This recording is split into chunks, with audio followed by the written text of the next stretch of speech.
नमस्कार शेतकरी बंधूंनो, मी विजय कुमार तासगाव यश agro lab पुन्हा एकदा आपल्या सगळ्यांचं कमीत कमी खर्चात दर्जेदार उत्पादन काढण्यासाठी जो संवाद चालू आहे त्या संवादात आपल्या सगळ्यांचं स्वागत करतो. आपण डाळिंब या विषयावर चर्चा चालू केलेली आहे. माझी विनंती आहे आपल्याला की ज्या पद्धतीनं आपण द्राक्ष शेतीत अभूतपूर्व असं यश मिळवलं, त्याच पद्धतीनं आपण डाळिंब या विषयावर आपण चर्चा करून कमीत कमी खर्चात डाळिंब आणण्याचा प्रयत्न करतोय.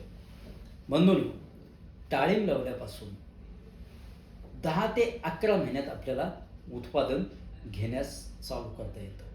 म्हणजे डाळिंब आपण समजा जानेवारीत लागण केली तर ऑक्टोबर ते जास्तीत जास्त नोव्हेंबरमध्ये आपण त्याला कळी धरू शकतो आणि धरलेली कळी 7 महिन्यापर्यंत आपल्याला ती काढता येते. म्हणजे डाळिंब लावल्यापासून 1.5-2 वर्षात आपल्याला डायरेक्ट उत्पादन तेही कमी खर्चात आपल्याला अत्यंत चांगल्या पद्धतीने आणता येतं.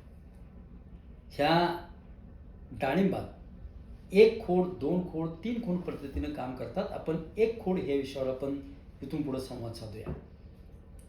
त्यानंतर डाळिंबाची लागण केली, 1 खोडावर आपण काम करण्याचा प्रयत्न केला. खालनं ज्या फुटी निघतील त्या फुटी खालनं निघून येत म्हणून आपण एक नेट पेपर मिळतो बाजारात. तो नेट पेपर फुटी वर गेल्यानंतर झाड वर 2.5 ते 3 जास्तीत जास्त 3 ते 3.5 फुटापर्यंत वाढवलं की खालच्या बाजूला आपल्याला नेट पेपर झाकून टाकायचा आहे. म्हणजे प्लॅस्टिक पेपर झाकून टाकायचा आणि त्याच्यावर आपण माती टाकून द्यायची. म्हणजे खाल्ल्या ज्या फुटी निघतील ना त्या फुटी निघाल्या नाहीत पाहिजे, तो वर आल्या नाही पाहिजे.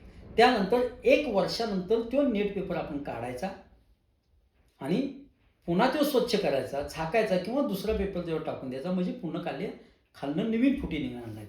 आणि नवीन फुटी जर निघाल्या नाहीत तर आपल्याला जे तणनाशकं फवारतो किंवा इतर गोष्टीचे काम करतो त्याचा त्रास झाडाला होणार नाही. अशा पद्धतीनं आपण खालच्या फुटी निघू नये म्हणून जर आपण काम केलं तर आपल्याला अत्यंत चांगला फायदा ह्या फुटी काढण्यासाठी जे मजूर असतील किंवा तणनाशकांचा जो त्रास असेल तो आपल्याला नक्की वाचेल.